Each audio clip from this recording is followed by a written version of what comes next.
cockpit. É, porque eu não quero ficar... Não, eu não quero ficar na vertical. Não quero. Aí eu tenho que jogar fora isso. Que lado que tá a câmera? Ah, porque eu gravo assim, desse jeito. É, assim que tem que gravar. Aqui, ó. Watch live now. Deixa eu ver aqui. Are we live? Oh, is it actually live? Oh shoot, it's actually live. Sorry guys, I'm fumbling here. Welcome to Aircraft Adventures. I'm fumbling with my camera because I'm trying to turn it sideways. YouTube won't let me, so we're gonna record it. We're gonna record it vertically. So, how you guys doing? We are live at the Titusville Valiant Air Command Museum. Let's just step away so you can get a little glimpse of the hangar, Warbird Museum, and exactly what the name says. This is all Warbirds. Well, about 90% Warbirds. And we're here for a open cockpit day. Let me see if I can go. Open cockpit day. Great here, right? It's very windy outside. Let me see. So what I'm going to do is I'm just going to turn the camera and I'm going to do a tour, just like a general tour of the museum. Here we go. Just going to pan out here. We have a nice steerman. As you can see from the seat, from the steerman on top of the wing, this is a what do you call it? Wing walker steerman. Red Baron Squadron. 450 horsepower Pratt Whitney in this one.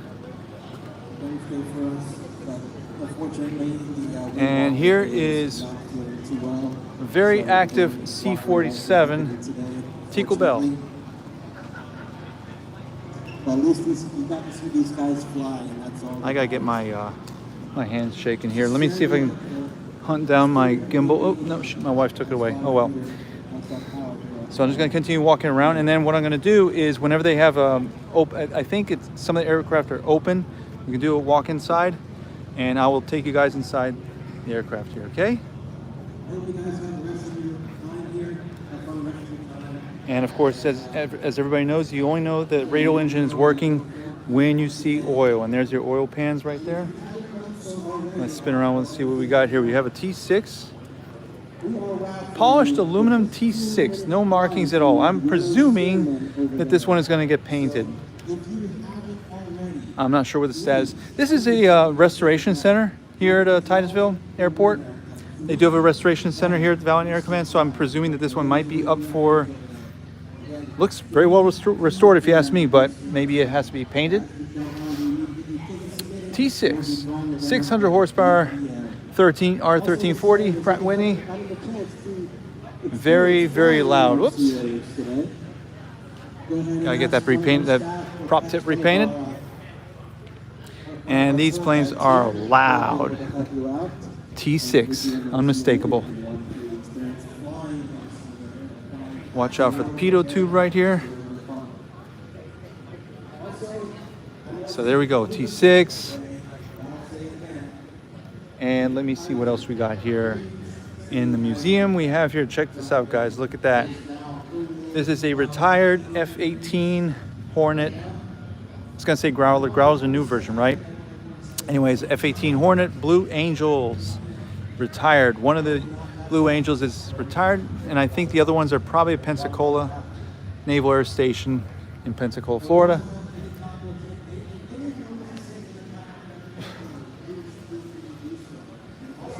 So there you have it. F-18, retired F-18 from the Blue Angels. Not sure what year it was retired.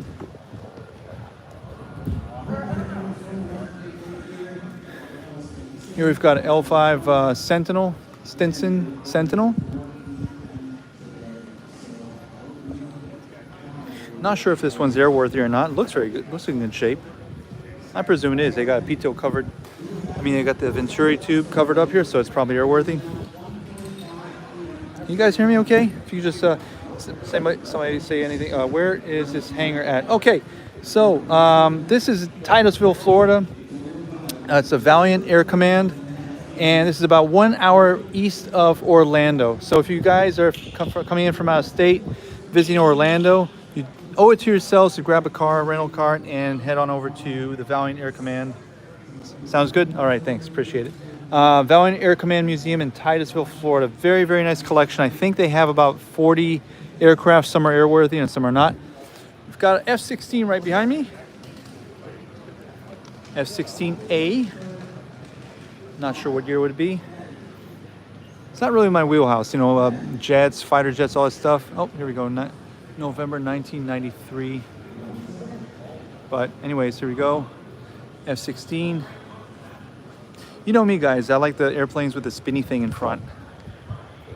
So I really like this Sentinel. Let's take a look at the cockpit here. We can't go inside, but we're gonna get close. Take a look at this cockpit here. All right, let's take a look at this. It's kind of hard to see with the glare. Hey, look, here's a pilot. What's up, buddy?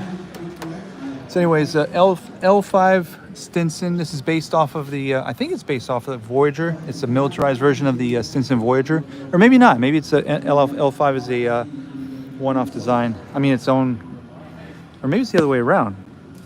You guys can correct me if I'm wrong. If I'm lying here, keep me honest, okay? Data case. Data. What is that? The black box? Interesting. I just smacked my head on the flap right now. This plane's in very, very nice shape, guys. Really, really nice shape. L5 Stinson. L5 Stinson at the Titusville Valiant Air Command Museum. Love to hear this thing run. 109 horsepower. Light combing, very ancient engine. But anyways, let's keep on going. There's a little line here to get into the DC-3. I mean, sorry, C-47. Pardon me. I'll be coming back. I'll be circling back and checking out the C-47. Let's just do a general tour of the museum first. And there is my tripod. There's my assistant. Say hello.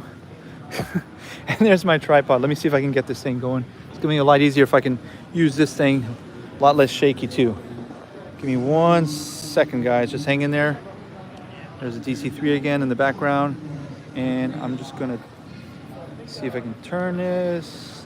There we go. Can you hold this? Just hold it on the bottom. Hold it on the bottom. No. Down here. There we go. And let me just see if I can.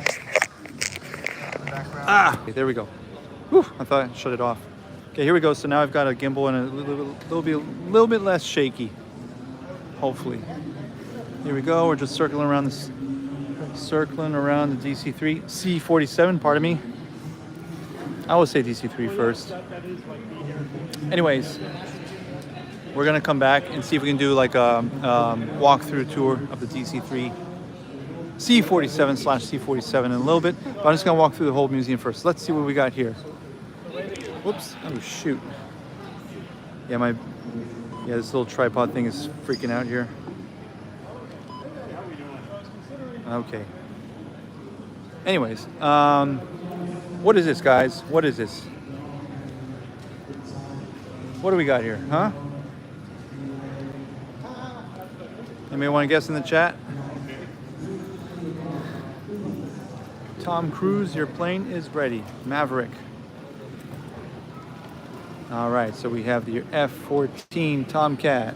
This thing is huge. The Tomcat, that's right. This thing is ginormous. Get a look in the insides here. Anybody know what engine this is? This is a Pratt & Whitney, General Electric. I think it's General Electric. So you gotta get a look at the turbine right there. Massive landing gear.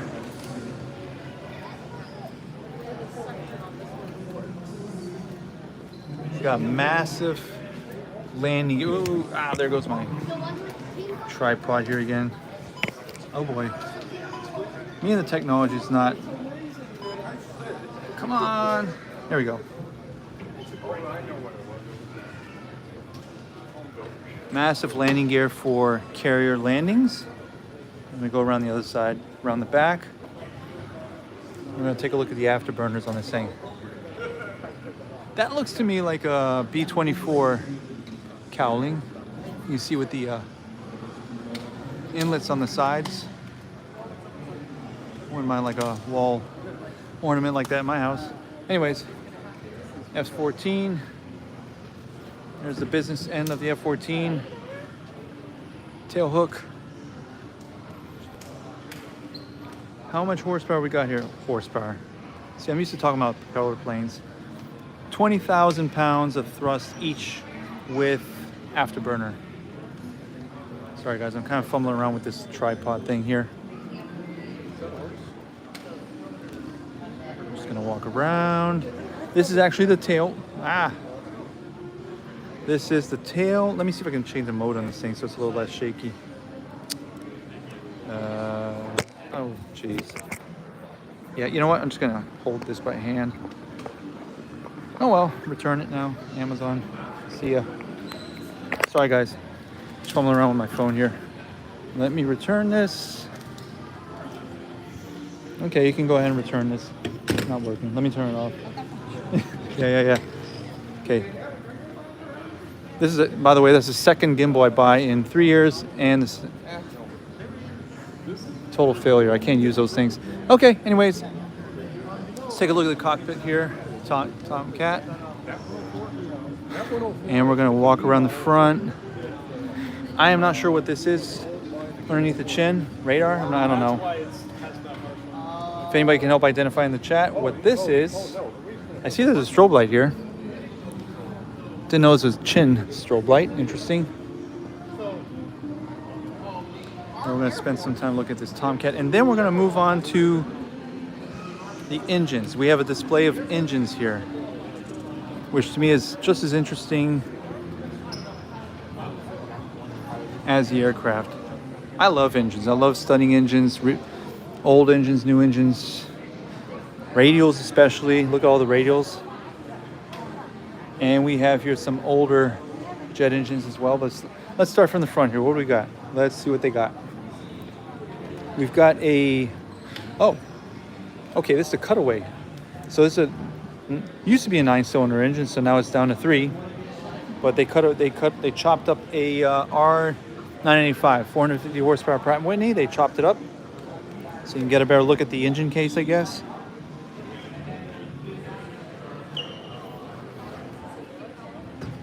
Okay, let's check this out. I think this one is the corn cob, 28-cylinder. 28-cylinder, 4,360 cubic inches. Am I right? Yeah, there it is. R4360 Wasp Major, between 3,000 and 4,000 horsepower. Can you imagine trying to keep this thing cool? Yeah, this is pretty insane. It's huge. Imagine 6 of these on a B-36. Trying to keep those things going. So there you go. That's the famous corn cob engine. Let's keep on going here. We got here what I think is an 18-cylinder something. And it looks like it was dug up from the bottom of the ocean here. You can see all the corrosion on the gear case. I'm not sure what it is. Maybe a Pratt & Whitney. I am not sure. Is there a placard here? I don't know. So it's going to be either a Wright or a Pratt & Whitney, most likely one of those two. So it looks like it was dug up from the bottom of the ocean. So we got that, and let's see what we got here. We got some turbofan of some sort. Pratt & Whitney TF33 turbofan, and this powers what? The Stratolifter, Starlifter, 707, well, Boeing E3. Okay, there we go. So this is basically a 707 engine. Loud as all hell. Is this the turbojet or turbo? Yeah, JT3D is the turbofan. Yes, yeah, turbofan, not a turbojet. But they're low bypass. So as you can see, very low bypass means they're loud. Lots of smoke, very loud. I had a chance to fly on a 707. Hey mom, by the way. I know my mom's watching this. Gotta grab a comb and brush up my hair here before she gets mad. I flew a 707 once, long time ago. Varig Airlines in Brazil. And that's what was powering it. Let's move along here. So we got here an old, very ancient turbojet. What do they call it? Compressed, or not compressed, centrifugal turbojet, which is probably likely used on a T-33 or something like that. I don't know if there's a placard here that's talking about it. Let's take a look here. Oh, drank too much water at the restaurant. I don't know how I'm gonna take care of that. But anyways, yeah, I don't see any placard. But it's a all of these are I can't even say the word. Centrifugal engines, jet engines. Very, very old jet engines. This one's small. I wonder what this is from. There's no placard on it. I'm not sure what this is, this long tube down here. What do we got to our right side here? On our right side, we have here a Stallion helicopter. Look at this thing. Look how big this thing is. So this is a, again, I don't want to overspeak here, but this is typically a search and rescue helicopter or rescue mission helicopter. So if you were downed in rough ocean, this is a very welcome sight. Fully amphibious helicopter. I think it's got 3 engines, I think. And look at the size of those props. Look at the size of the rotors. Massive, massive, massive rotors. Oops, I think I'm on the wrong side here. Shouldn't be on this side. Oh well. Massive rotors. Look at those things. All folded up. Yep, I was right. They are 3 engines. I think they're 3 General Electric engines. Let's get on the other side before I get my ear pulled here. Let's go back over here this way. Let's come around the front. And here's our Red Baron steerman again. And while we cannot climb inside of it, I can hold my camera up and say, guys, take a peek at the cockpit here. There we go. Hey, Snoopy, what's up? And there's the front cockpit. And there is the wing walker seat. Not on my bucket list, by the way, okay? I'd rather stay inside the plane, not outside. Very nice shape, though. I presume it's airworthy. Very, very nice shape. Okay, let's keep on moving along, guys. We have here an old Jeep, presumably a CJ6, I guess. And if you guys are just joining in, just let you guys know that we are at the Titusville Museum here. Spin my camera around. We're at the Titusville Airport Valiant Air Command Museum in Titusville, Florida, 1 hour east of Orlando, and actually just right next to Cape Canaveral. I'm sure you guys heard of Cape Canaveral before, rockets and all that stuff. Yep, just right next door. Anyways, let me go put the camera back again, and we're just doing a general tour of one of the hangars, because there's 2 hangars. 2 or 3? No, 2 hangars, and they have an outdoor area on the tarmac. On the ramp, with a bunch of Vietnam era jets. We're going to be making our way out there pretty soon. Anyways, I think it's H53 Stallion, if I'm not mistaken. Oh, you can do a walk. Let's see if there's no line here. If I can get on board, that would be cool. Nope, I guess not. You can climb up here though. Look at the size of this thing. Look at the size of the what do they call it? Sponsons? Is that what they call them? Is that the right word? Sponson? Yeah. All right, here we go. So let's take a look inside. Look at the size of that rotor. That thing is massive. It's got to be like 2 feet across. Anyways. Interesting. What are these, what the hell are these things? Sonars? Anybody know? So anyways, this is inside the Stallion, H53 Stallion. We've got a bunch of these devices here, which I have no idea what they are. Something you drop in the water. They look like sonar devices, I'm not sure. I don't know. I might be able to get another look from inside the ramp. Let me go back here to the ramp and see if I can get a better look. Panther. We're gonna make our way to the Panther in a little bit, okay? Let's see what we got here. Okay, here we go. We can see from the back here. We can come in from the back, sort of, kind of, and see the inside from the back here. There we go. Was it your arm or your wrist? Oh, thank you for posting the link. I fell out of a tree. Both My partner in crime, my wife.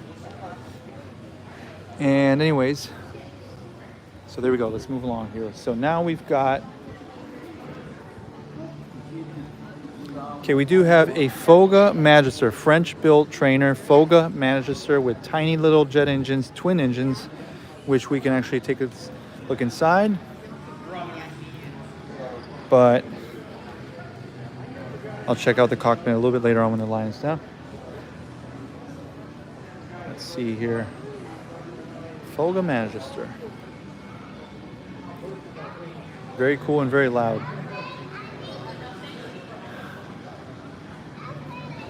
What do we got back here? Grumman Panther, guys. The Grumman Panther. One of the first carrier-based fighter jets. Rather, I should say, the first successful carrier-based fighter jets. There were others.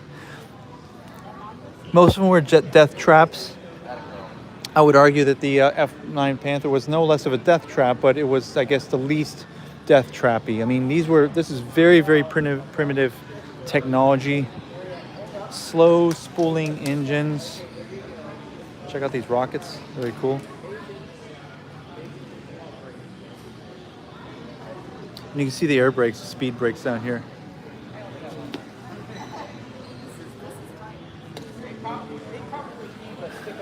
Hey, bud.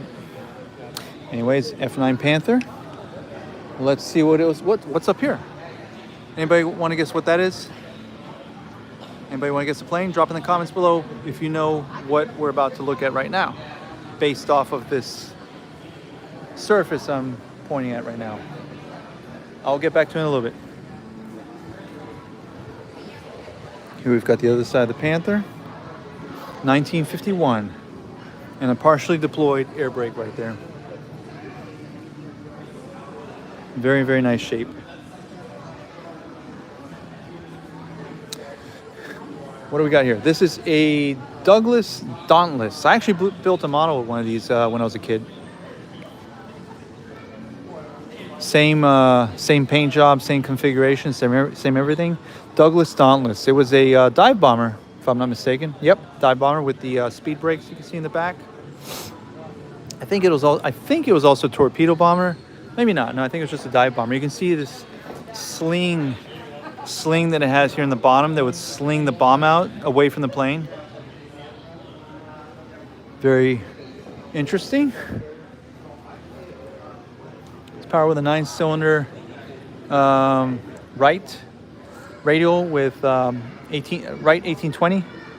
Very common in those days. Very popular engine, as well as that also powered this one. This fat little guy here, the Wildcat. Here is the Wildcat.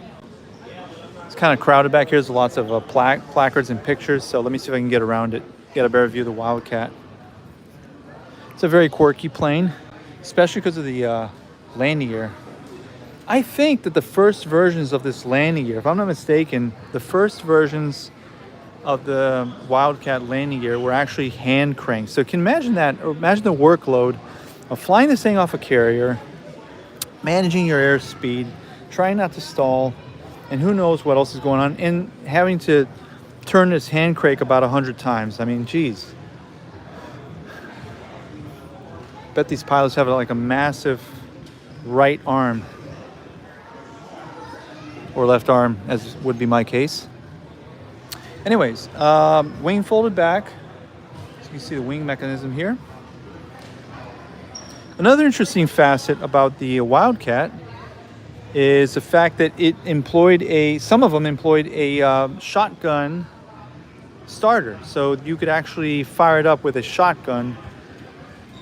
Yeah, had a shotgun starter. You would put like a shotgun cartridge directly into the cockpit and bam, you would fire this thing off. So, puff of smoke.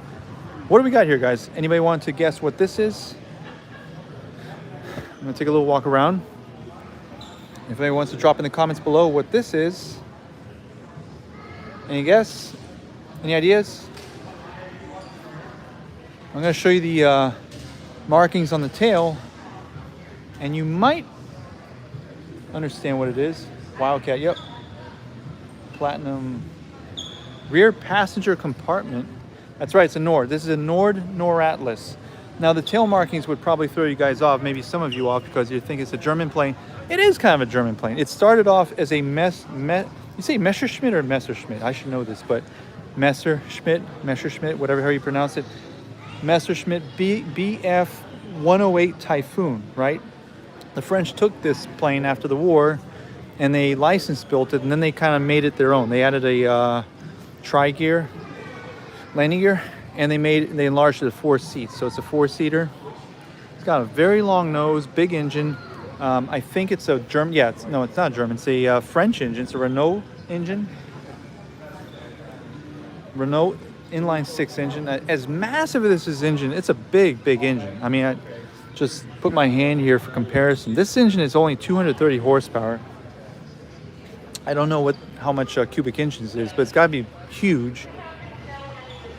But anyway, it's probably low compression. I don't know. It's a big engine. But again, this is based off of a German design, the BF 108. Let's see if we can sneak over here and get a view of the inside. This one certainly is not airworthy anymore. People are making telling me that they can't do. It looks very cozy inside. It looks very, quite comfortable. Very large.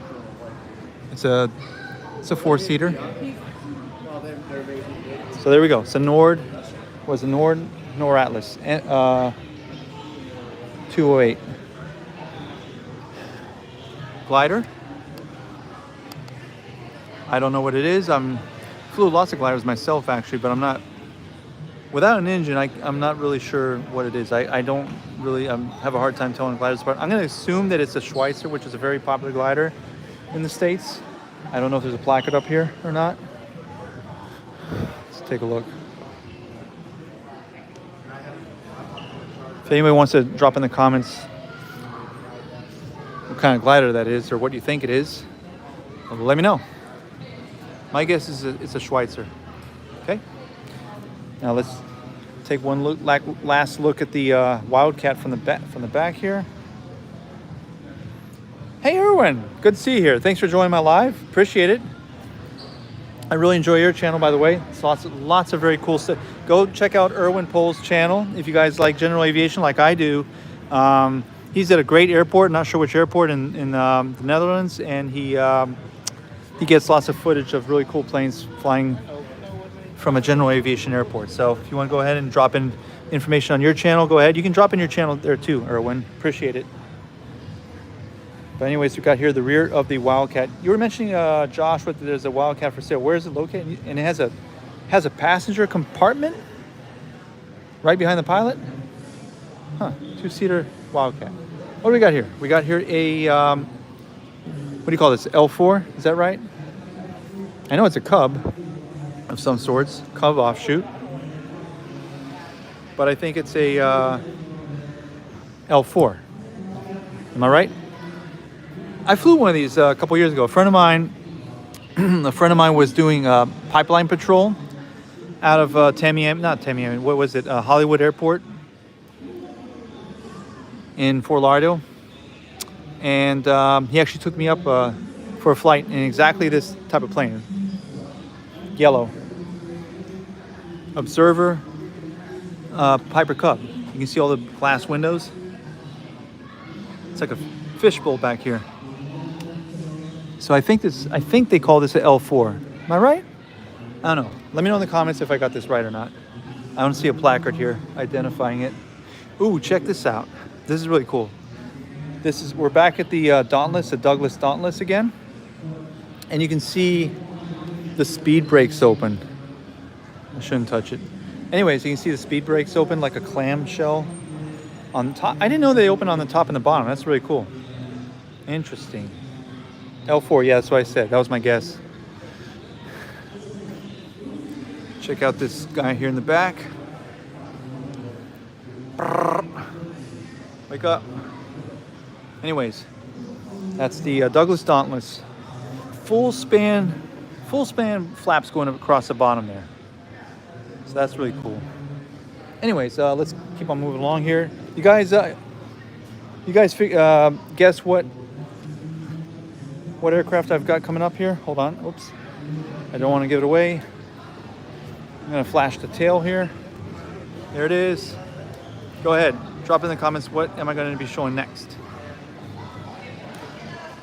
All right. We'll be back there in a moment. Right here we have a Beech 18. Probably being restored. I'm guessing this one's under restoration because there's no painting, there's no markings on it. Maybe it's gonna be all aluminum like this. I'm not sure. As I mentioned before, this is a restoration facility, very active restoration facility here. B25. Bob Hansen's got it. The B25 Mitchell. There it is. And I think that we're gonna be allowed inside. Woohoo! So I'm not leaving this hangar until I can figure that out. Yep, I see people going inside.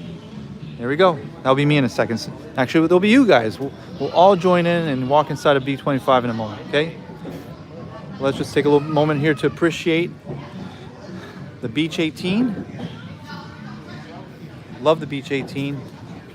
Great sounding plane. Twin radials, twin 450 horsepower radials. I'm not sure about the history of this plane. If it's an actual Beech 18 or C-45, presuming C-45, it says Navy, so yeah. Naval Air Station, Banana River.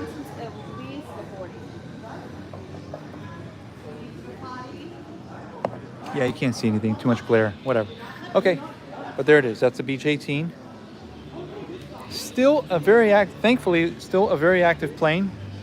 Nowadays, due to cargo companies, cargo operations, still flying the Beech 18. We actually have a couple in South Florida fluttering around. I can hear them. And here's the B-25, guys. B-25. Maybe this will be my first inside tour. So let me see if we've got a line here. I like your P-40 shirt. Oh, thank you. Appreciate it. Yeah. It's appropriate, right? Yes, it is. All right. Wish we had one here. You do? Oh, really? I wish we had Oh, one. you wish you had one here. Okay, well. We have a twin Mustang. Okay, that works, yeah. Anyway, yeah. So here we go, B-25, massive engine, 14-cylinder Wright with 1,800 horsepower.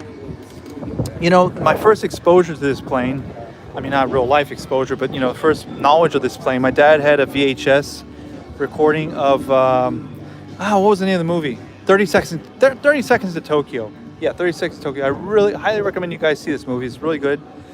And I think it was a Jimmy Stewart. Anyways, it was based off a real life operation with Jimmy Doolittle where he actually gathered a bunch of B-25s, half of the deck of an aircraft carrier, and launched them with no catapult devices off of an aircraft carrier. What is that, right? I mean, look at this thing. This thing's massive. How do you do it? Can you imagine trying to get this thing off of an aircraft carrier? All right. Enough chit chat. Let me see if I can. Thing needs to be cleaned up a little bit. Anyways, I'm gonna see if I can sneak inside here. Check out the Bombay. There we go. There's the Bombay. Get back outside here again and patiently take a little wait here. Range 2,500 miles. Ceiling 25,000. Payload depends on mission. Speed 275 miles per hour. I presume that's maximum speed, but okay.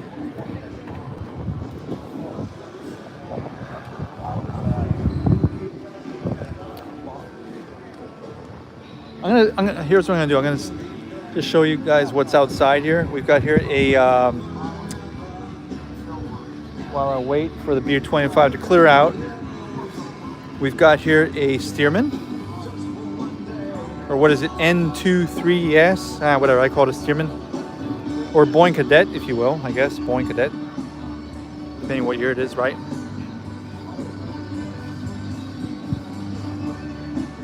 They have a B-25 over in Toigi. Did I pronounce that right? Is that right, Erwin? If you have a video of that, post it, you know. I want to see it. I don't remember seeing that video. Here we've got a, I think it's called a T, what is it? That's not T4. Is it T4? Did I got that right? It's called a Buckeye. I do know it's a Buckeye. T4 Buckeye. Naval trainer. That's probably what you would start in if you were planning to fly in the Tomcat. You start with those little guys. And then we've got a P-80 right there. Very nice P-80. Let me zoom in. P-80 Shooting Star. I'm not even sure if you guys can hear me anymore because it's kind of windy. Anyways, let me check out the B-25, see if we just cleared out. Got any room in there? A little bit. A little bit? Okay. Let's see if I can clamber up here. Oh, yeah. All right, guys. It's all ours. Climbing up into the B-25, guys. This is my first time inside a B-25. Can I climb up beyond the ladder? Well, unless somebody says otherwise, I will. Here we go. Oh, yeah. Oh, look at that. Cockpit of the B-25. Lots of caution tape here. Let me see if we can get past that. Here we go. That's it, guys. Imagine, hey, just imagine for a moment you're sitting here. It's tight. Yeah, it is actually tight. It's actually very tight comparing how big it is outside. It's massive. It's very tall, like very tall landing gear. Anyways, imagine you're sitting in this thing and you're looking down an aircraft carrier deck in seas. They're like pitching up and down, and you've got this, and you're the very first one to take off on Doolittle's mission. I think it was Doolittle who took off, wasn't it? He was the first one. Anyways. That is insane. Let's take a look at the engine from this side. This is your view of the engine from the cockpit. And let's take a look back. As we spin back here, we have a panel here. Electrical panel, I guess. Hey, buddy. Good spot. Just chilling right there. And this is a catwalk to go to the back of the airplane. I think it is, right? I think this is how the crew used to go back and forth.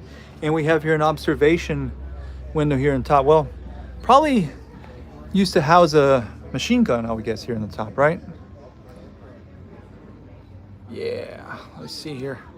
You must crawl into the nose. I don't know if I'm allowed to, dude. I'm not sure if I'm not supposed to. Actually, I think there's a sign here that says no crawling into nose. Whoops. Make sure I don't tumble out of this plane here. Yeah, do not enter. And yeah, I won't have an angle to hold the camera. I mean, my phone, if I crawl over there. So, yeah, so sorry, man. Anyways, I'm crawling out of the B-25. Let's see what we're going to go into next. Go ahead, all yours. Oil means a healthy radial. Okay, we're going to go back to this side of the hangar. All right. And I want to see if I can get into the DC-3. Stop saying DC-3, man. It's a C-47. It's not a DC-3. Maybe it was a DC-3. I don't know. And it was converted to C-47. Who knows? But anyways, gotta love that logo. The Pratt & Whitney logo. So iconic. Yeah, this is a very, very well used C-47. Tico Bell. Very popular here in Florida. Goes to a lot of air shows. Certainly will be at Sun and Fun. Well, I think. All right. Here's some bragging points here, guys. I actually flew in an operational airline DC-3. It might have been a C-47. It might have been a C-47 converted to an airline use. But I flew in Honduras back in the mid-80s, like 1985, 86, I think it was. From it was a regional flight in Honduras. Oh, cool! It's great. Got some space. How we doing there? Got some vacancy up there? Can you hear the echo? Yeah. Okay, we'll take care of that right now. All right, here we go, guys. We're climbing aboard. This is the second time. I actually flew on a, I'm doing a YouTube live here, and I actually had a chance to fly on a DC-3 in Honduras, in actual airline service. So this will be the C-47. This is C-47. But you know, it is a DC-3, some minor modifications. I They keep have a on bigger door, right. Yeah. and of course they were delivered to the Army stripped. No Yep. installation, no seats, no Yep, nothing yep. on the interior. A lot of them were converted to airline service. So a lot Oh, of yes. ones that actually the one I flew might have been actually a C-47. Did it have a double door at the rear? I'll have to check back up pictures that I had. But, That would be the That would be the giveaway. That would be the big giveaway. there you go. What's this? What do you got here? What's that? That's a tow bar. Tow bar. It's a long Hooks tow up bar. to the rear wheel so that you can drag it with the tractor. Gotcha. Okay. But they keep it in here so that they have it available for when they go out to air shows and stuff. And so you guys use this for That's the jumping, static right? line. Yep. Now, this aircraft was built in 1942. 1942. She was Okay. flown to England, of course, for the war. Uh huh. So it's actually had missions. It flew missions. Well, it flew for D-Day. Oh. Now, do you see those stripes on the wings? Yep. Do you know what those are? Vague idea. Not detail. Invasion stripes. Invasion stripes. All That was right. because we had so many nationalities on the ground for the invasion. Right. The various nationalities that were allied. Okay. We also had different allied air forces in the air with different paint jobs. Uh huh. So they were afraid that some of the ground troops, I don't recognize that plane. It must be I didn't German. know that. Shoot it down. Wow. So Okay. kind of at the last minute, they were all ordered to paint stripes on the wings and Interesting. on the tail. I didn't know that. I didn't know that Yeah, background. So that they Okay. could be recognized as friendly. That's wild. So the night before the landing, she flew multiple trips over Normandy, dropped paratroops, dropped the glider, Uh huh. Wow. and then was used in other notable operations like Market Garden, which Any bullet holes? if you I remember. look Yeah. I for remember. little round patches in the wing, Gotcha. Gotcha. Okay. little round plates in the wing. Anyway, Market Garden. Market Garden was the operation that A Bridge Too Far was a part of. Okay. Yeah. Also Arnhem. And then Battle of the Bulge, if Uh-huh. you recall the story from the history books or the movie Band of Brothers, they were, of course they had been surrounded, they're running out of supplies, no more ammo, running out of food. Right. And almost like a miracle, they started getting an airdrop. Mm-hmm. Well, this was one of the aircraft that dropped those badly needed supplies over Bastogne. Wow. After the Jeez. war, she Mhm. stored for a year or two in England, Yeah. pulled out of storage, and was put to work for a year for the Berlin Airlift. Berlin Air. Wow. So it was a candy bomber. Uh, It might have been. It might May- have been, may but have been, no, yeah. they landed in Berlin. Right, But, right. at the height of the airlift, they had a plane landing every minute. I know. I've seen And footage of they had that. volunteers from the general public in Berlin who were helping to unload the planes as quickly as possible. Yeah. They literally had C-54s and C-47s. they literally had chains of people, handing off boxes and stuff from hand to hand. Yeah, to yeah. Get them off. That's right. And Yeah. as quickly as the runway would be cleared, another one would be landing. That I mean, is- This was the city's lifeline. I'll be Then right. She spent a few years Yeah. as part of the Royal Norwegian Air Force. Okay. A few Norwegian. year- Norwegian. Norwegian. Okay. And then Uh huh. several years as part of the Royal Danish Air Force. Okay. I was there a couple this And last then, summer. Came here in the 80s. Okay. She Great. now flies for us. Great. So you guys took her on mid 80s. Yeah. Mid 80s. Okay. Got. Yeah, you guys. It's very active. She I. goes around to very active. She You guys gonna goes be out Sun to Fun, various air Oshkosh. shows. She'll be at Sun Fun. Sun Fun, okay. in, I'll be there. April. So That's you'll great. See her there. Yep. I'll be there for sure. Oshkosh by any chance? No. No. A Okay. lot of it also has to do with fuel costs money. But here's something for you. Yeah, to yeah. look at. Okay. Give me a moment to bring it up. What are we gonna see here? Oh, okay. Video of Tico Bell. Doesn't want to be. Probably the Wi-Fi. Yeah. Okay. Come on. How about the play button there on the bottom? There we go. Yeah, this is her landing. I wanted to get her taking off. Oh, okay, okay, yeah. Well, I gotta tell you, I'm in South Florida, so it's a common sight for us to see the C-47s about 30 minutes away from Fort Lauderdale. We've got Opelika Airport, and so they have a pretty steady operation of C-47s taking off there for cargo flights. Excuse me. Yeah. I'm gonna go just check out the cockpit. I'll be right back. Mm-hmm. Yeah. So anyways, we're climbing up the C-47.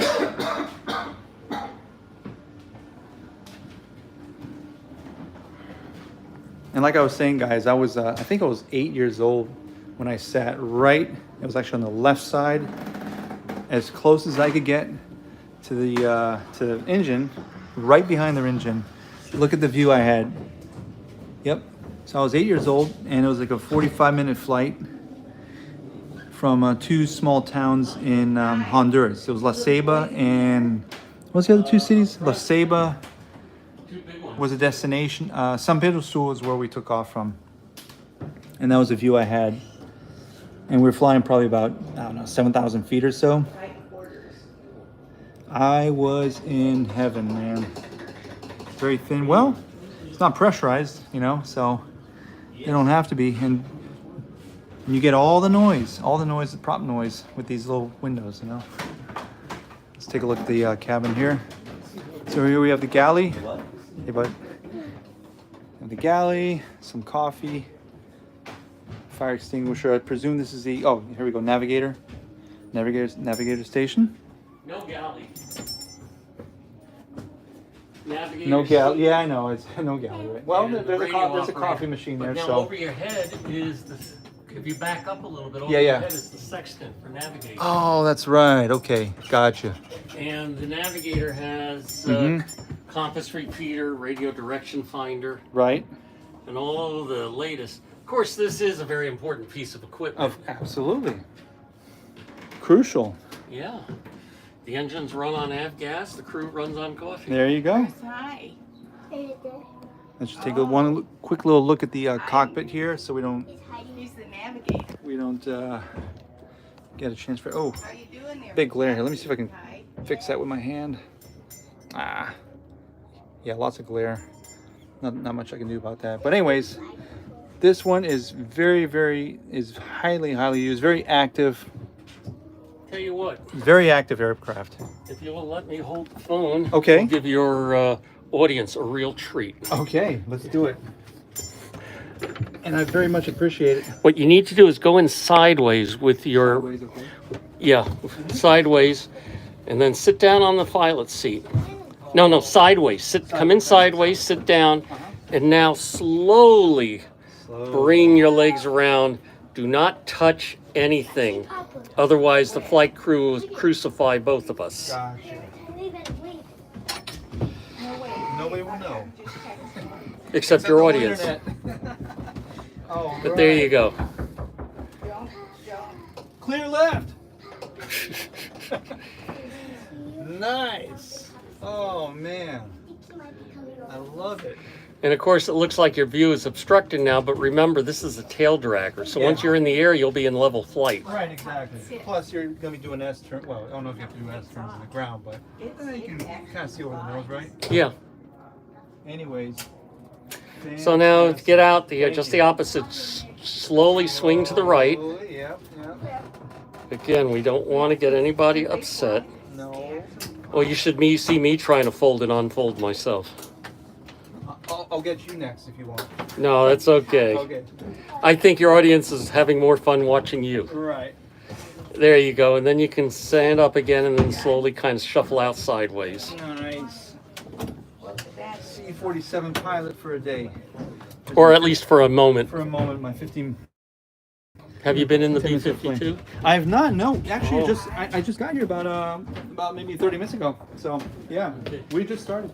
By the way, here's the video of them taking off in here. Which one? The C-47. You found it. Good. Here we go, guys. Tico Bell taking off.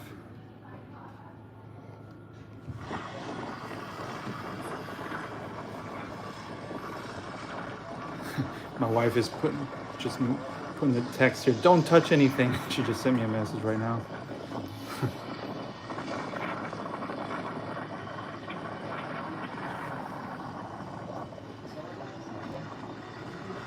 Anyways, guys, just for a little bit of context, in case you guys are joining in, we're inside of the aircraft that you're watching a video taking off right there. Oh, look at that. Tail going up. Let's get a little bit further away so it's a little blurry. There we go. Nice. That was today? No, this was back in January. Oh, back in January. Okay, gotcha. No, the most she traveled today was being dragged out of the. Okay. Actually, not even being dragged out of the hangar today. Yeah, thank you. And thanks for the cockpit tour, by the way. That was great. A couple of things. Yeah. Is this is one of the very rare times you can get inside the B-25. Yeah, I just came back from B-25. Okay. Uh-huh. But you'll want to get into the B-52, and that'll be out there. That's going to be outside, right? Yes, Tom Riley's. By the way, Bruce, appreciate it. Thank you so much, okay? You're welcome. All right. You hear that, guys? We're going to go to the B-52. So if you're still there, hanging around, that's right. We all thrive on radial sounds, don't we? All right. So we're heading to the B-52. Here we go. I think it's out here. Oh, there it is. Woo, man.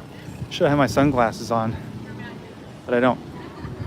And we got a line to the B-52. So we're going to go ahead and we'll kill some time doing other stuff when the line thins out. I don't want to leave you guys hanging. Here we have a H-55, or is it, I'm sorry, S-55 or something like that. S-55 antique helicopter from Sikorsky. Big 7-cylinder radial engine in here. It's a R1300, I think. R1300, yeah. 7-cylinder engine. And they're also doing little tours up there in the cockpit, so we'll have a chance to check out that one too. And we have here a Huey, or Iroquois, more precisely, aka Huey, or part of a Huey at least. Whatever. Brian, you're talking about the C-47? Yes, the C-47 is active. It's running. It flies all over South Florida to different air shows and events. They're not going to make it to Oshkosh, but they're going to be at Sun and Fun. So if you guys are at Sun and Fun, do make sure to check out the Tico Bell C-47, which I just had a moment to climb in the cockpit a couple moments ago. I appreciate it. Thanks for joining in, Brian. Appreciate it. Yeah, the sound of the Huey. Okay, I'll stop. Anyways, I saw a Huey. It was a completely random sight. I was in Florida last. Well, I was in Florida. I'm in Florida. Let me say. I was in. Where was it? Anyways, I was down in Fort Lauderdale. We were at a mini golf place, and I could hear the telltale sounds of the Huey, like coming from miles away. You can hear it from miles away. And sure enough, it was doing a low flight, like right over the golf course. It was really, really cool. I wish I had it on camera, but anyways, I didn't. I missed it. Let's go. Let's do this, guys. We're gonna check out this hangar here. Now, this hangar here. Look at this, guys. Look at this. The one. A lot of people sitting down here. Hope I'm not disturbing anything. No, I guess not. No, I guess it's like a little lounge here. The one and only twin Mustang. The one and only twin Mustang is here at the Titusville Valiant Air Command with the one and only twin Mustang. Count them. 1, 2 Mustangs together. Is that crazy or what? I had a chance to see this very briefly at Sun and Fun. It was in 2019. It was one of the very first years that they actually flew it. And I'm not sure if it's flying anymore. Honestly, I'm not really sure. I'll ask somebody here in the staff if they still fly it. I don't think so. Could be wrong, but I do know that they were flying it at Sun and Fun Air Show in 2019. And I think it went to Oshkosh a couple times also. But anyways, there you go. Twin Mustang, guys. This is really weird, isn't it? Like when you see the Mustang, the twin Mustang from the outside, doesn't have, you would expect there to be a horizontal stabilizer, but where is it? It's right there in the middle.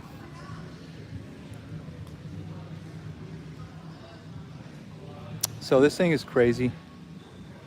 Look at that huge flap. Massive, massive flap between, well, I don't know if that's original or not. or that's an extended flap. They had to make the flaps larger because it's a heavier plane. Yeah, but there it is, guys, the twin Mustang. Well, we got other stuff to see here. Let's see what else we got. We got here a, what is this? F7 or A7, I think. Again, oh, there we go. Yeah, I got it right. A7 Corsair. Now, pardon me if I got my facts wrong here, because like I said, this is not really my wheelhouse. I'm more about the propeller planes, that kind of stuff, you know. But, ooh, I heard Huey. I hear a Huey, guys. Hold on a second. We're going to run outside. We were just talking about a Huey a second ago. Oh, look what I got. Look what I found. Look what I got. Haha. T28, guys. T28. And I can't even run out here. I came running out because I thought I heard a Huey. And look what I found. T28 starting up. T28, probably a T28D or a T28C.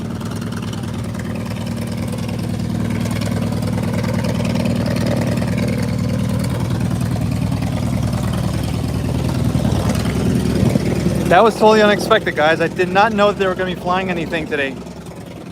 So that is a gift. Let me just do a little panning here to show you what else we got here in the back before I move back to the T28. We have here an I think it's an F8 Corsair. Yeah. No, Crusader, sorry. F8 Crusader. We've got here a C123 provider here in the back.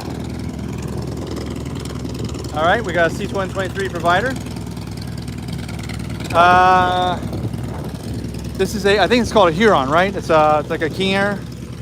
It's not really a King Air because you can see it's got the square window, so it's like a Queen Air with turboprops, if that makes any sense. Can you guys even hear me with this racket? I don't even know if you can hear me. I'll just let the T28 do the talking. If you guys can still hear me yapping away here, just let me know in the comments. Oh, there it comes.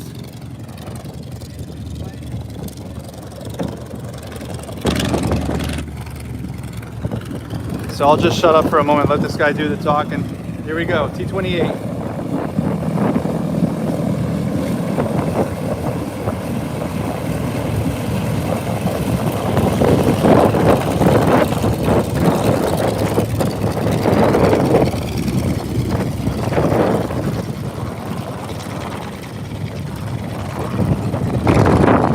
Can't zoom out, it's all locked up. Oh well. Sorry about that, guys. It's a little choppy because I zoomed in and now my phone is stuck. I can't. There we go. Hopefully it's going to take off. I'm not sure if they're just positioning him or they're going to take off or they're going to... Yeah, they're going to take off. Oh, they're going to take off. There you go. Thank you. They might have been just positioning them, but I guess not. So, guys, just hang out. We're going to watch a T28 take off from the Titusville Airport Valiant Air Command. We're at the Valiant Air Command. In case you guys are just joining in, we're at the Valiant Air Command in Titusville, Florida, 1 hour east of Orlando. And we're going to watch the T28 up close and personal. T28 ready to take off. Yeah, I got to tell you, of all the radio engines, right arc T20, which is powering the T28 right there, is actually one of my favorites. I really like the sound. It's like very beefy sound, you know? It's not muffled like the C47. I don't know if muffled is the right word, but you know, it's not very, you know, C47 is a very smooth sounding engine, not the T28. Definitely not the T28. Chunky, that's a good way to put it. Thank you, Travis. Another plane I love to see also, which is not here at the airport, but I'll probably see at Summit Fun, is the Grumman Albatross, and that has two Wright engines, same ones that are powered on the T28. So you get to hear 2 Wright R1820s taking off. That thing just rips. All right, guys, I think he's lining up for takeoff. better view here.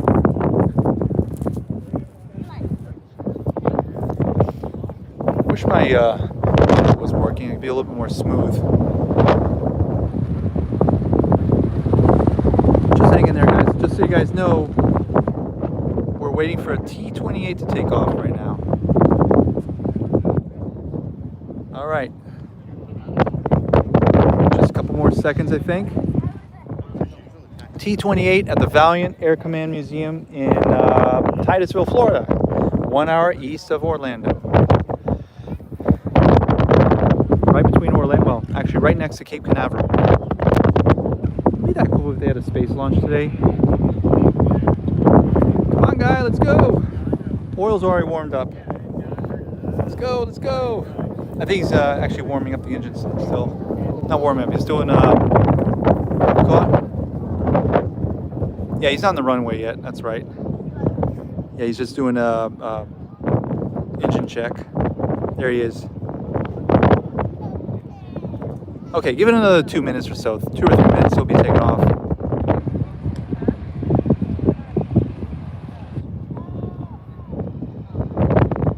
Yep, he's doing a run-up. While he's doing a run-up, I'm just going to do a little panning here so you guys see what we got here behind me. All the precious treasures that we find here at the Valiant Air Command Museum in Titusville, Florida. Look at that. F5, not F5, F-105, right? F-105. Voodoo. What is that, F-109, I think?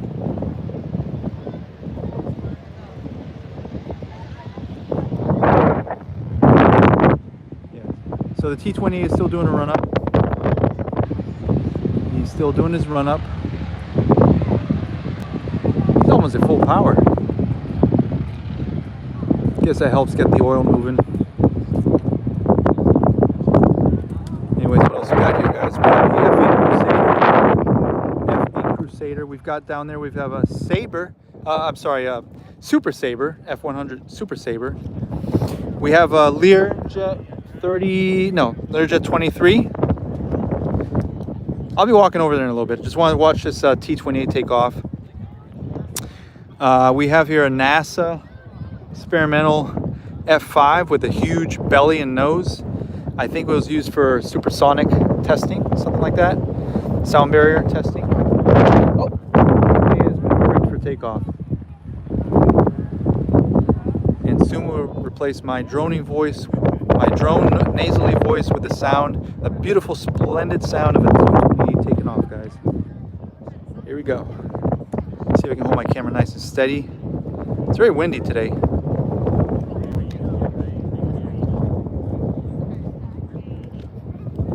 Get ready for a T-28, guys. T-28 taking off from the Valiant Air Command Museum. There we go. Yep, oh, that's right, Starfire. I'll be walking over there in a little bit.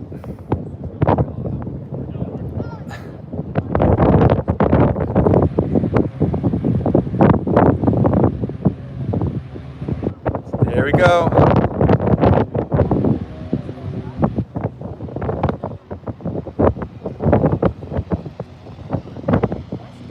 Listen to it roar, man. Hell yeah.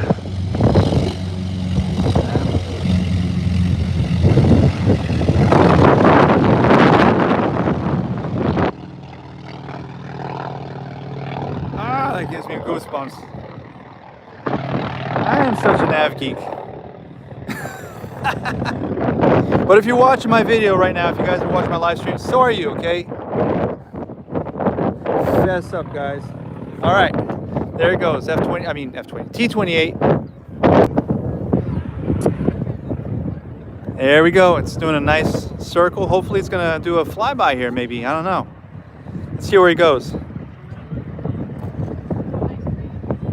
We're watching a T-28 circling over. Oh, there we go, little mini air show.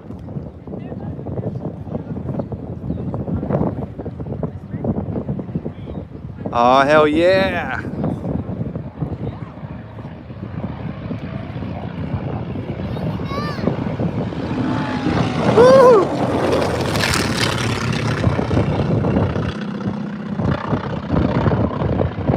That's what I'm talking about.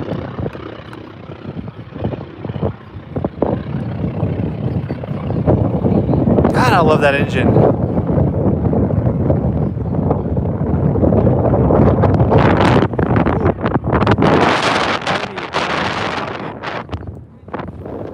Is this like 30 knots or something like that? It's crazy. Wasn't expecting that.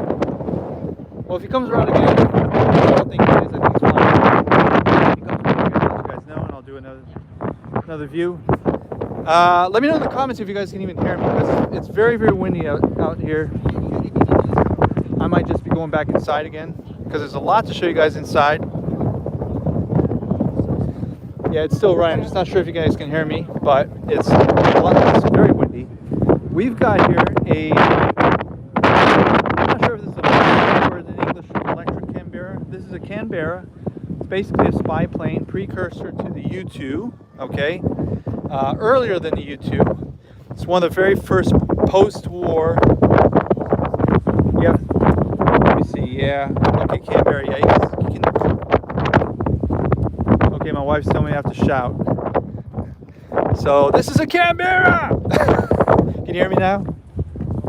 You know what? Let me do this. Let me go on the other side, because the other side I'll have my back to the wind, and maybe you'll be able to hear me.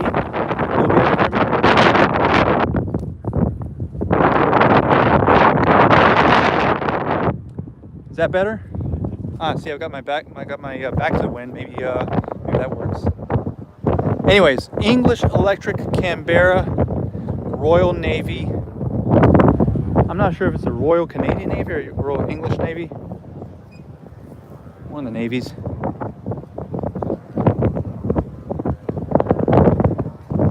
It's a very, very cool plane.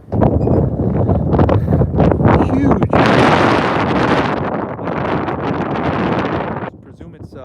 Very high altitude. I'm not sure what the ceiling is on this. It doesn't say. Anyways, ceiling 48,000 feet. There we go. 48,000 feet. And of course, to fly that high, you have to have a big wing, lots of wing surface, and there it is. So, yeah, it's very low gear. It's got a kind of a distinctly English look to it, don't you think? Kind of hard to put your finger on exactly what it is. Anyways, let's keep on walking here. They actually, NASA still is flying one of these, if I'm not mistaken. I think, right? NASA has a Canberra, and it's actually re-engined with KC-135 engines, basically 707 engines. Yeah. So we're gonna walk over here to this corner. Just gonna walk around and see what they got outside. Sorry. This is a F5 Grumman Northrop or Grumman, I don't know. Northrop Grumman F5 with a very weird looking surface on it. Yeah. So from my understanding, this was used for supersonic, what do you call it, like sound barrier. What's the word exactly? What do you call it? Like the sound barrier studies, you know, to try to probably, you know, studying what you can do to minimize noise, I think. I'm not really sure about the background of this plane, but that's what I think it was used for, to study the sound barrier. Very weird looking, right? Anyways, so we mentioned F-104. There it is, a starfighter, guys. One and only starfighter.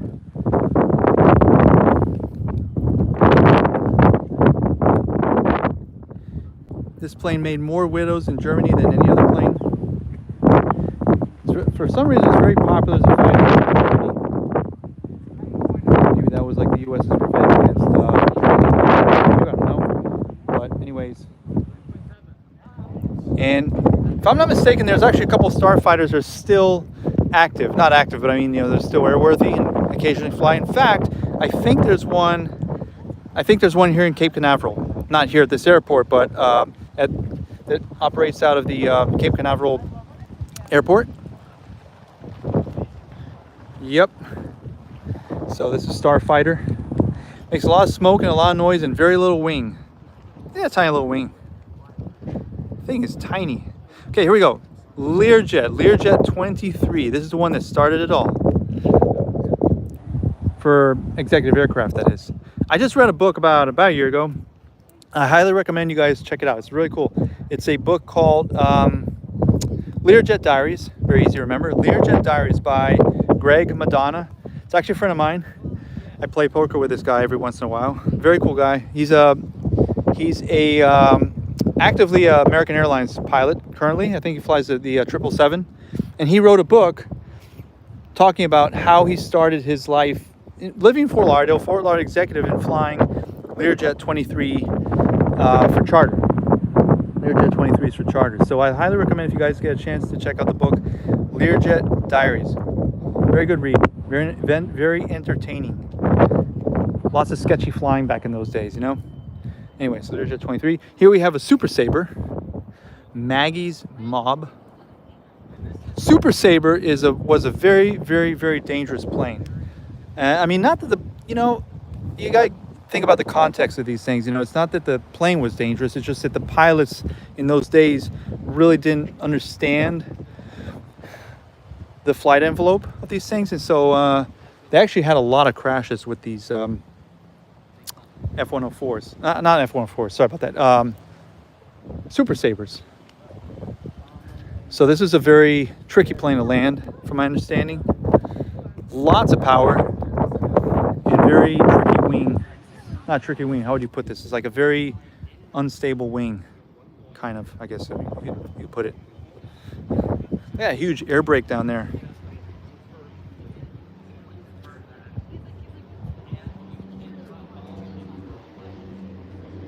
Look at that. Guys, you know what that is taking off? The Flying Potato. Hey, that's a Piper Apache. Probably somebody getting twin engine, multi-engine training right there with a very cheap airplane. Flying Potato. Anyways, here we go. This is a Voodoo. I don't know much about these planes. I just know it's called the Voodoo. In case you guys are joining in, welcome aboard here. We're doing the, this is Welcome to Aircraft Adventures, and we're doing a live at Valiant Air Command in Titusville, Florida. Valiant Air Command Museum in Titusville, Florida. They got a great collection of Warbirds, and in this case, we're looking at the F-104 Voodoo. Sorry about that, not F-104. Is it F-104? I know it's called the Voodoo. Kind of weird looking, isn't it? I think it is. And now here we've got the famous Thud, Thunder Chief. Oh, check it out. That's the air-to-air fuel nozzle. Nozzle? I don't think that's the right word. Anyways, fuel receptacle, I guess, right? This thing is huge, guys. This is the F-105 Thunder Chief. Thank you, Erwin. Appreciate it. Appreciate it. If you guys have a chance, go check out Erwin Pohl's channel if you guys like general aviation. Guy's a airport rat and just hangs out there and gets all the footage from his airport. Lots of variety. Anyways, this is the F-105 Thunder Chief with inverted air intakes. I call them inverted air tanks. Very weird looking. How like they're the opposite way you would think they would be. Warhorse. It's a huge, huge plane. Look at this landing gear. This thing is massive, guys. Massive, massive airplane. I don't know how much horsepower. I mean, horsepower. See, I always think about in terms of horsepower. I'm a propeller guy, I have to admit, you know?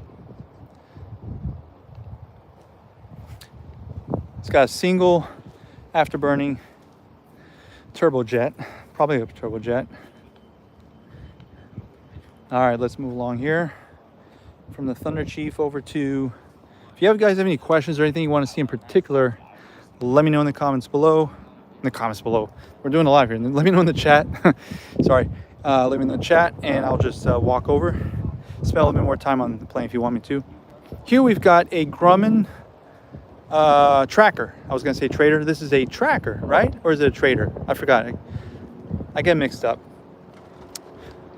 You guys, In case you guys remember, we had a 10 minutes ago, we had a T-28 takeoff. T-28 engine, same engine as the T-28. This is a Wright 1820. Beautiful sounding engine. Grumman tracker. This particular plane was used for carrying personnel, taking personnel back and forth from the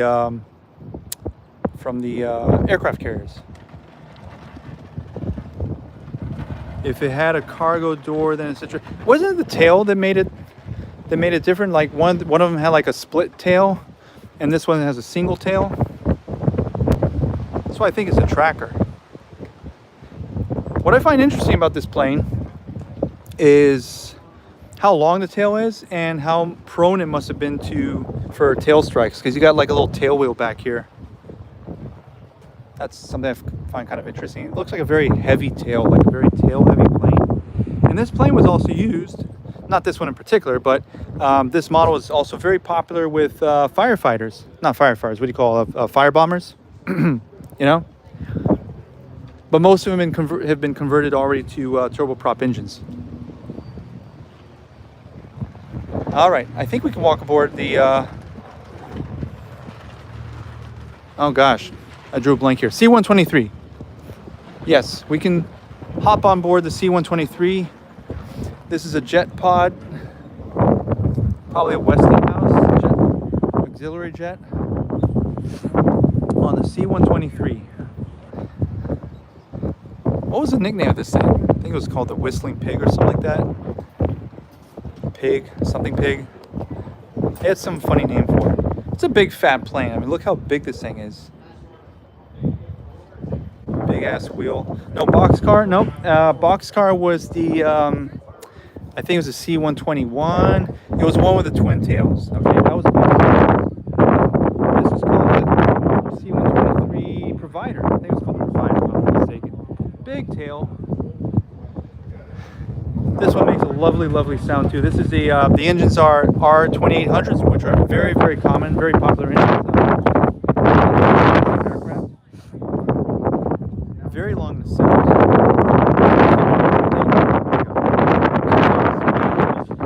All right, let's take a walk inside. So here we got the cargo ramp of the C-123 Provider. Yeah, that's right. Cool. We're all learning here.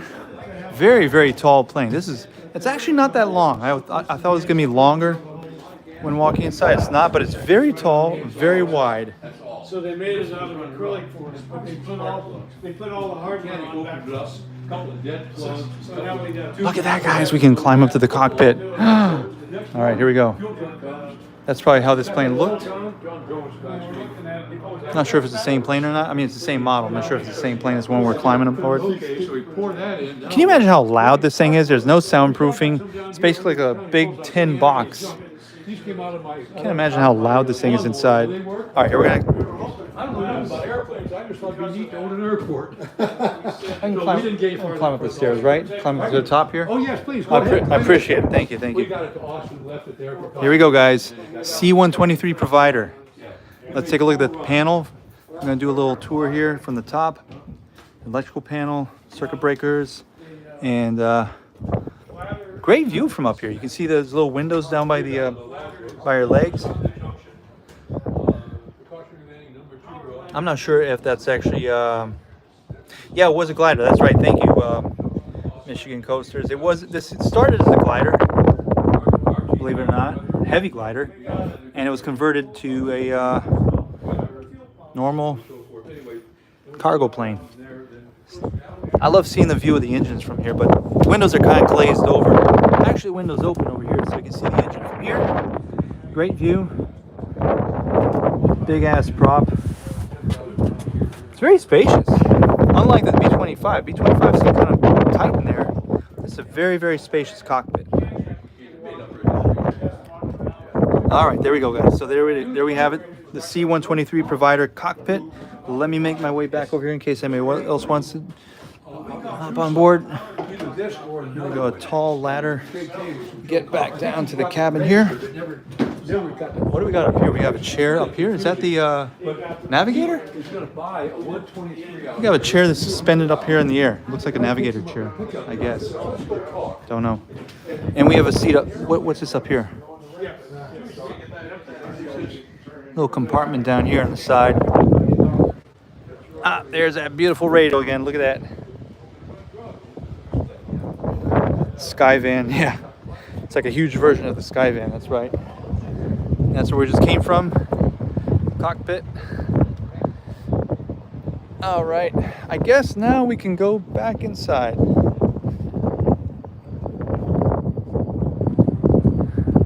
So now we have a whole hangar to explore. We have one more hangar to explore.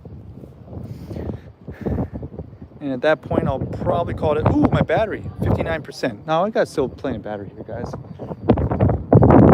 Probably let this live run for another 20, 30 minutes or so. This one is a F8. Oh yeah. Gotta love the R2800s. For me, it's a toss-up whether as far as the sound goes. I really like the 1820s, the 9-cylinder 1820s. They're very thumpy sounding. But I do like also the sound of the R2800. Anyways, F8, long fighter jet. Very long. Did I say it was long? Yeah, it's long. Look at it. Look at that.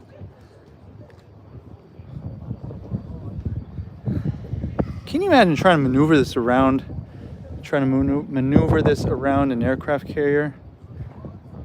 How tedious and kind of awkward it would be. So anyways, this is the F8 Crusader. Rather small wings, kind of shortish wings. Well, obviously they're folded now, but I'm just still kind of small, considering this, given the size of the plane. All right, guys, let's go back inside. Unless we see another plane taking off, which of course I'll be running outside like a maniac. What do we got here, guys? Any guess? Who wants to guess what we got here? Tail end of what? Go ahead. I'll wait. I'm here all day, guys. Let's go. I'm getting sunburned here. What is this? There you go. Thank you, Travis. All right. We have a Travis says we have an F4, and Travis is right. F4 Phantom. The one plane that proves that all you need is an abundance of power. You don't need wings. All you need is power to fly. This thing is absolutely insane. Huge, also huge plane. Very large.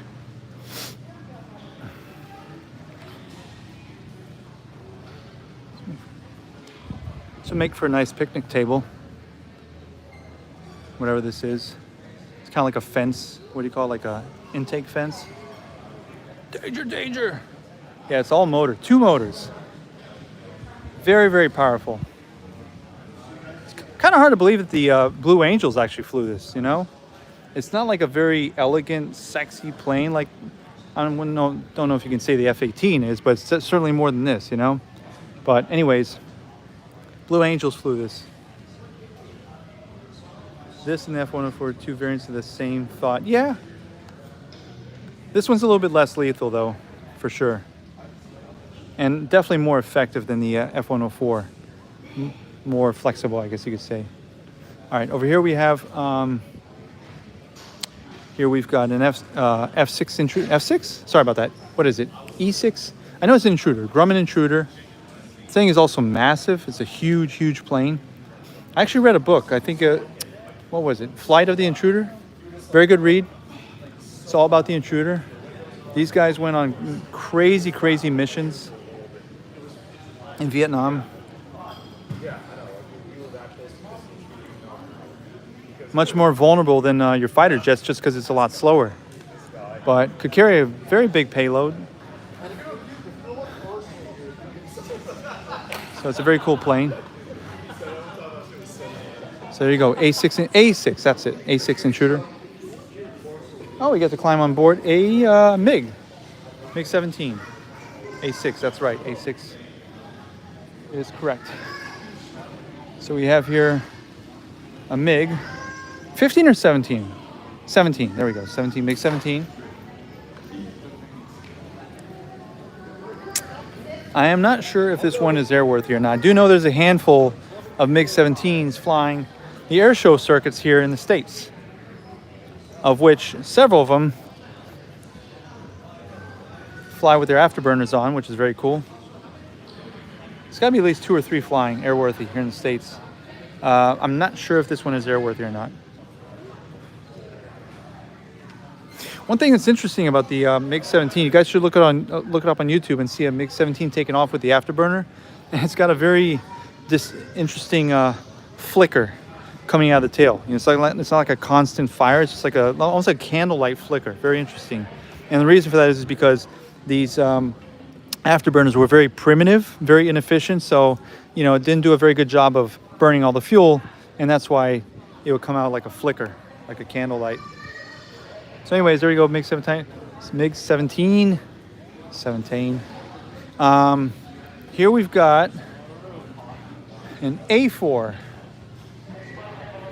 This is a trainer version of the A4 in Blue Angels.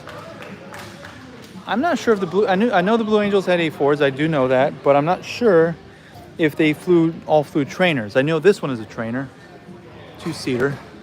One thing that's very distinct, I should say not distinguished, but distinct about the A4 is how damn tall his landing gear is. It's really, really tall. It's not a massively big jet, you know, it's kind of a compact jet. They called it the Scooter, that was a nickname, but it's very tall landing gear. So, story has it, I'm not sure if it's true or not, but it's, I'm sure it shouldn't be that hard to find out, but that it was actually made to carry a nuclear warhead right between the landing gears, and that's why it's so tall. Don't know if that's true or not. A4 anyways, guys, A4, very popular in many countries around the world. Rather economical fighter jet. I know Brazil's Air Force had them at one point. I do know that Argentina still has them, I think Argentina Air Force still has them. And you've got here, what do you call these vortex generators here on the wing? Interesting. Got the vortex generators on the wing. I don't want to smack my head on the twin Mustang, which I already walked through before. If you guys just joining in, I'll take another look at the twin Mustang again. How about that? Twin Mustang.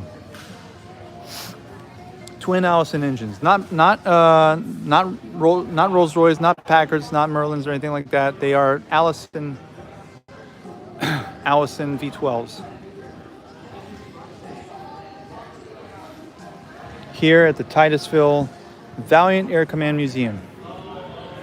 I climb inside, guys, but you know, there's a line there and I don't want to keep you guys just sitting there in the line while watching the live here, so I'm just going to skip this one. Let's go over to the Bell 47. How about that?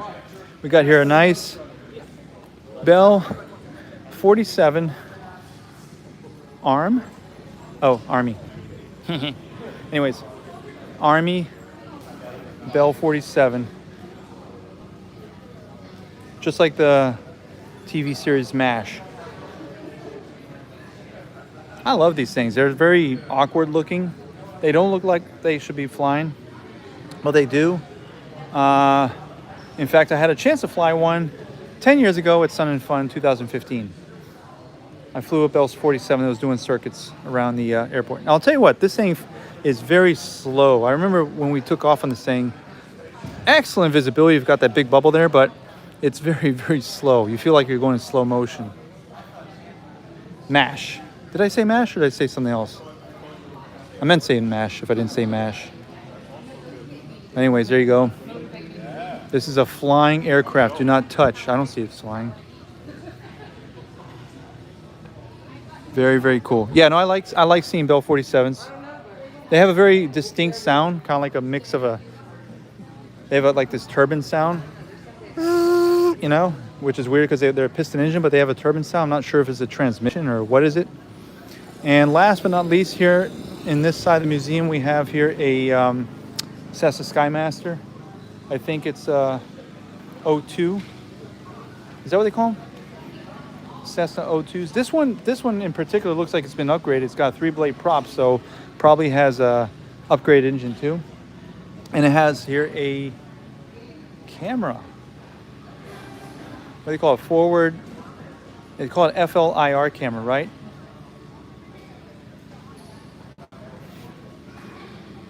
Anyways, so this one has a camera on it. 3-blade prop. It's probably a screamer. Probably flies very fast, I would think. Looks like an upgraded engine. It's got some big ass exhaust pipe here, so that's cool. So yeah. Oh yeah, I realized from the windows now, this is actually a pressurized. This is a pressurized, I think it's a pressurized Cessna Skymaster, I think. The cool part, right, is that they get the center line. Make sure the engines are going the same direction. Here we go, take a look in the inside. So if one stops, you're probably okay. It's actually bigger than I thought it was. I need both of them stopped.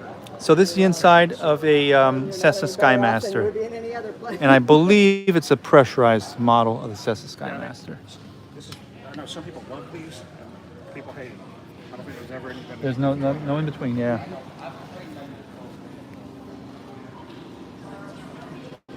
Want to get in? Absolutely, yeah. Is it sky blue? Yeah. Let's do it. Put your head. Here? Touch No? anything, right? Yep. Or just straight up? You can, no, you can. I step can? on that. Okay, I won't Yep. break it. All right, good. No. If I do, then I have to we'll lose weight. fix it. Yeah. Okay. Thank you. I was on the restoration crew. I know it at least Is- takes my weight. Is it it's airworthy, right? Is it flying? Currently flying or no? No, Okay. no, it is not. I see it's got 3-blade props. So is it upgraded engine or is it original engines or no? Not really sure. That wasn't in the material. Little bit too of a nerdy question for you. Okay. Yeah, I'm doing a live here on my YouTube channel here. So Okay. yeah. No. Hang around. What else do you know about? What else can you know about this aircraft?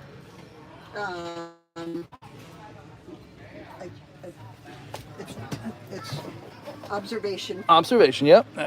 So I see all the radios here. Yeah. I do see there's a special camera on the outside on the wing out here. Very cool. Yeah, my dad used to love flying these back in the 60s. He worked for Cessna time in his life, so he had good stuff to say about the Skymaster. All right, well, let me let somebody else in. Thank you. Yeah, appreciate it.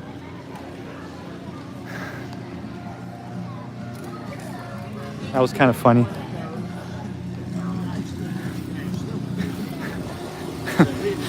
she did manage observation. Yep, yeah, that's right. It's observation plane. Anyways, oh, is there any line? Let me see if we can get into B-52 here. Let's see if we can get into the B-52 if there's a line still. Yay! I think it's all ours. Hopefully we can still get in. They haven't locked it up here. I want to get into the B-52. A little bit of a line here, but I think you guys want to wait. So this looks like an old school B-52, like a B-52A, if I'm not mistaken. Just a cockpit, not the rest of the plane. B-52D Strato Fortress. All right.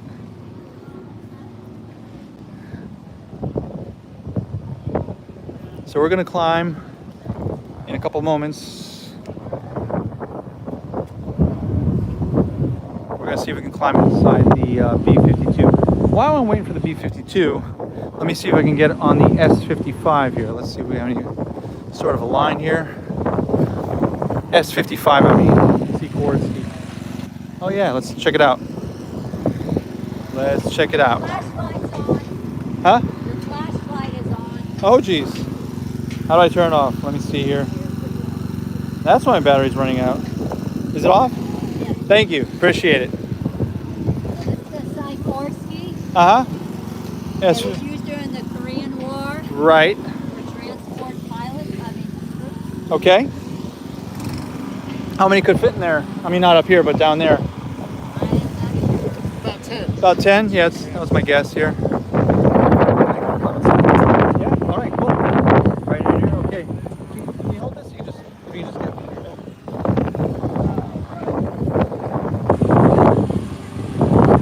Great. No, Oh. put me back. No, it's fine. You're good. I didn't take a picture though. No, you're fine. No, don't. I'm doing a live right now. Oh. I'm doing a live video here for my YouTube channel. So anyways, this is a S-55? S-55, right? I think, yeah. So anyways, very early transport helicopter from Sikorsky. S55. It's known as a Chickawa. Chickawa, that's it, yeah. And a big radio engine in the nose. And this is where this is where the axle, not axle, what do you call it? The Engine, shaft. driving a drivetrain. The drive shaft goes through here, right? Yeah, okay. Yep. It's basically the smaller version of the S58, right? Yeah. So this particular aircraft was saved by, it was converted into a helicamper. So they put helicamper? windows in it Really? And took people out hunting and fishing in it. Nice. And that's why it has windows, because otherwise the military version, you know, you wouldn't have windows. Oh, okay. But paying customers wanted to see out. So they Of put course, some windows yeah. Oh, I appreciate it.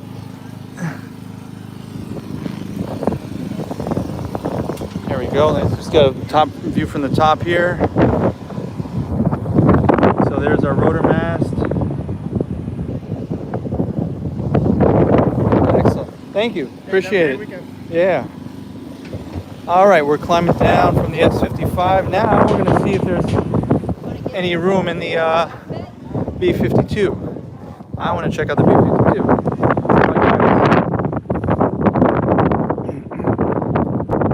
We just have people ahead of us. So we'll just wait it out a bit. So in case you guys are joining in, bad hair day. Very windy out here. In case you guys are joining in, this is the Valiant Air Command Museum here in Titusville, Florida, about 1 hour east of Orlando. And they're doing a open cockpit day, so it's a pretty good crowd out here. Very good turnout. We actually had a nice surprise with a takeoff of a T-28 about 30 minutes ago. And I'm down about 40% battery, so it's gonna be game over in a little bit. But anyways, we're gonna keep it going until we can. And I'm just waiting here to board a B-52.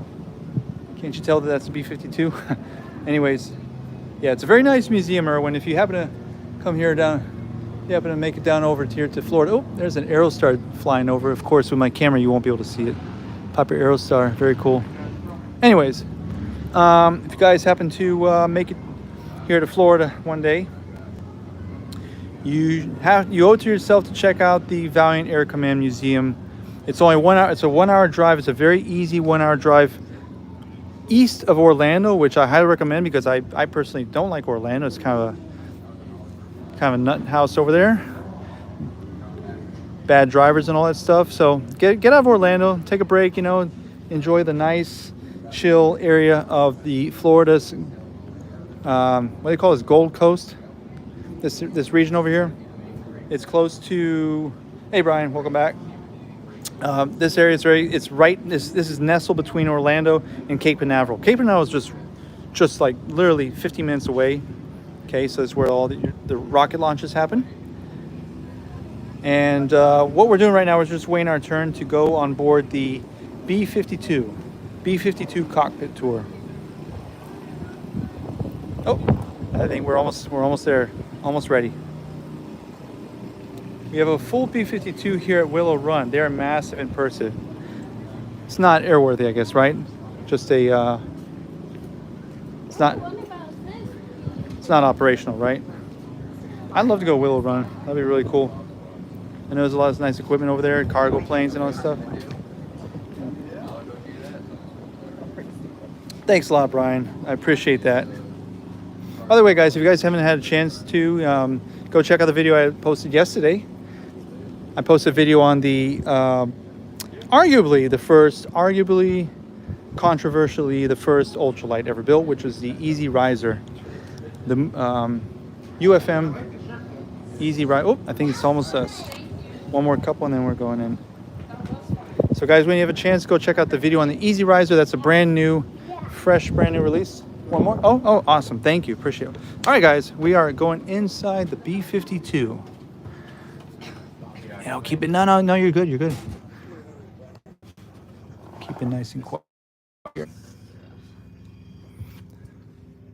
So I guess we have to go.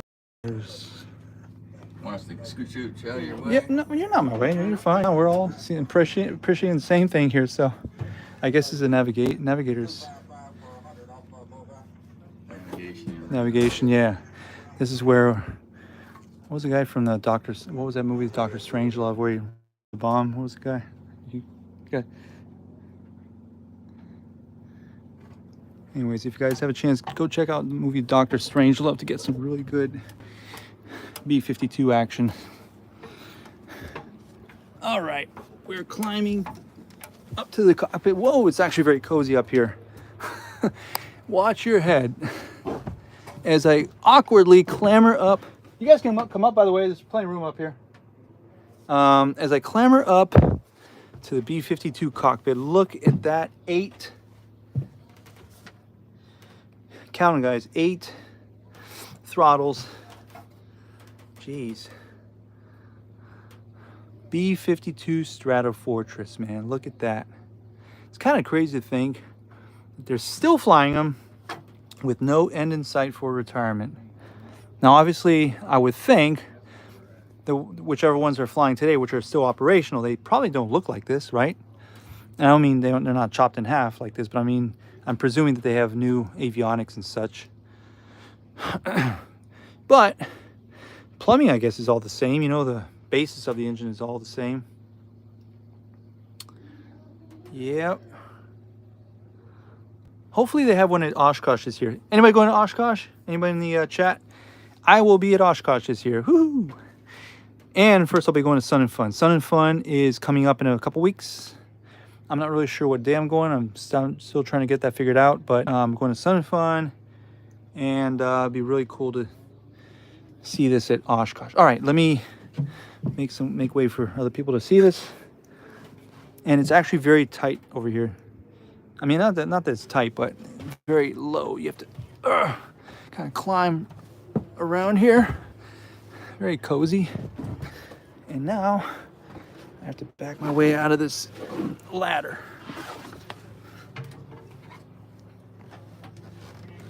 Okay, guys, I'm just going back down the ladder. There we go. Okay, is anything back here? Okay. Okay, bon voyage. Okay, that's it. There we go, B-52. Thank you, appreciate it. Yeah, hop on board, guys. Whew, man, it's toasty out here. It's gotta be a good 85 degrees. All right, and I've covered up. One thing, just hang in there, guys. I want to see if I can take a look at the restoration museum. I mean, quick question here. Do you know if the restoration facility is open? From the outside. outside. That's fine. This hangar over here. Oh, sorry. Yeah. And there'll be, some. Right over there. Yeah. Okay, I'll do that. Whatever that T is, that a section? Yep, I see it. That's a T-34. Yeah. The little things there. Uh-huh. So you can just stand right Okay, there. I'll do that. Appreciate it. Thank you. Anyway, so you heard that. The restoration area is closed to the public. However, we can take a look from the outside. But there's a big old speaker there playing some music, blasting some music. So you probably won't be able to hear yours truly very well. Not sure if that's a blessing in disguise. Let's take a look at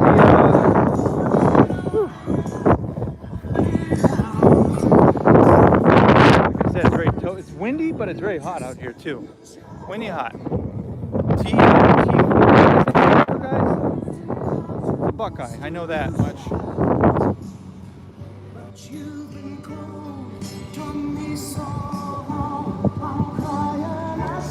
There we go. It's a Buckeye. This is an aircraft carrier trainer.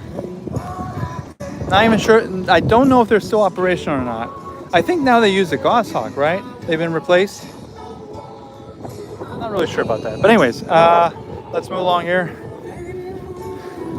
Where the music is. And I will be wrapping up shortly after that. We have a T-34 out here. Turbine T-34. Very cool. Basically, if you guys know, this is a Bonanza, right? Basically. Twin seat Bonanza. Single tail. Mentor. That's what it's called, right? T-34 Mentor. Sorry about that. T-34 Mentor with a turboprop. Okay, I'm stepping away from the music, you know. I'm not doing it. So we're not gonna, because of the music blasting over there, I'm not gonna get the restoration museum, but that's fine. And I think that's pretty much a wrap. Let me just let me make some very quick announcements before I wrap up here, guys. So, bad hair day, windy hair.